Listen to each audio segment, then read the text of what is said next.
We've spent a lot of time looking at MIDI all the way down to the ones and the zeros that are traveling on the cable we have connecting our devices. So let's take a look now at what this is, how this is handled for us so nicely inside Macs. This is a patch that I just took from the help window. Okay, if you unlock, remember you can always go and hit this little guy here to pull up help. And they give you a running patch that has a full example of all the features of that particular object. I just grabbed the part that I was interested in and did a copy paste. So that's what we're looking at here. Just put this little midiparse guy to remind me what we were looking for. I'm going to lock this again now. So midiparse takes MIDI in and then parses it, breaks it into all the little component message pieces that we looked at in detail. So let's try that now with our Novation launch key. I've got this locked. So if you look at edit, turned off, we're not editing now, we're running it. We've got MIDI in, and the outlet of MIDI in goes to the inlet of MIDI out. Okay. If we double click, we get some choices. We can send it to the other Macs patches, the MIDI information coming in, or we could take it in from the other Macs patches, or we could send it, or we could pick it up with the launch key. A little free coffee here. So let's take it from the MIDI port of the launch key. And now let's just try.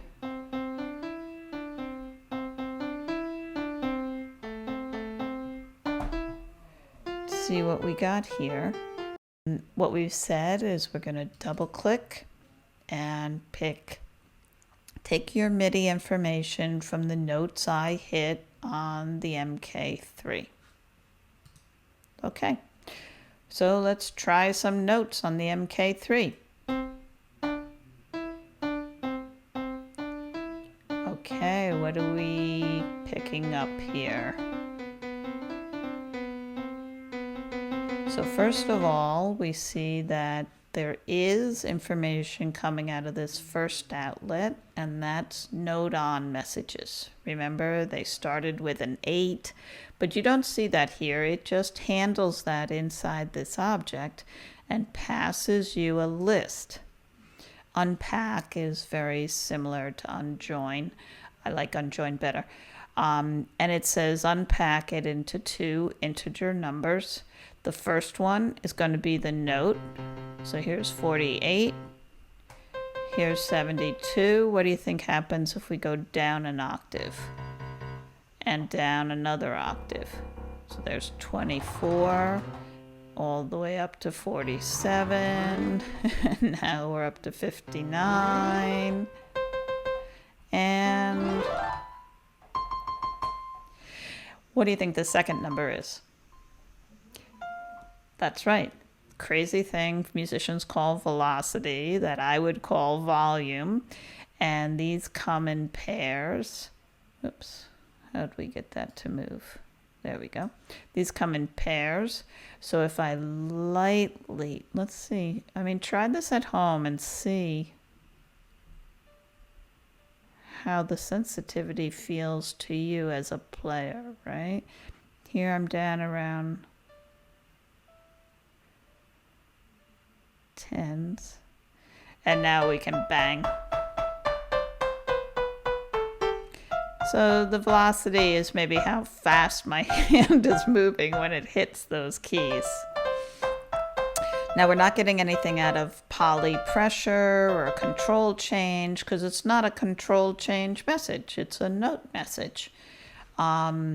Aftertouch, there's no aftertouch on the keys on this instrument. There is on fancier keyboards. Pitch bend, let's move the pitch bend. There it is. Okay, and look at the range of the number from 0 all the way up to 127. Remember, we saw that if you turn all the bits on, 7 bits in a row, that's the magic number that it's equivalent to. So a lot of 127 ranges. in MIDI world. Okay, MIDI channel, that's not changing. That's being sent each time. Remember, it sends a number saying I'm sending note message and on channel 1. This is being processed through the built-in software synthesizer of your computer, whether it's Mac or Windows. And everybody loves piano, so the channel 1 instrument on General MIDI is this piano-y sound. What do you think they've done by default for the pads?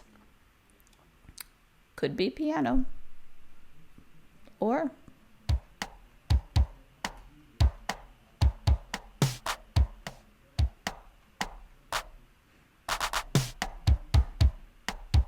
so it's channel 10. Channel 10 is a drum kit.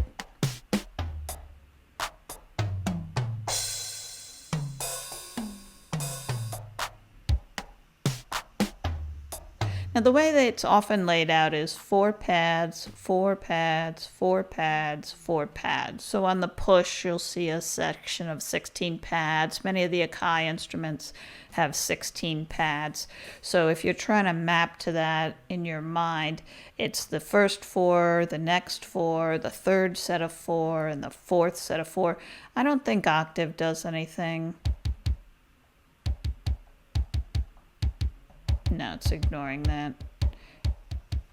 We can put a pitch bend on there. You see, it's getting the pitch bend signal, but it's ignoring it.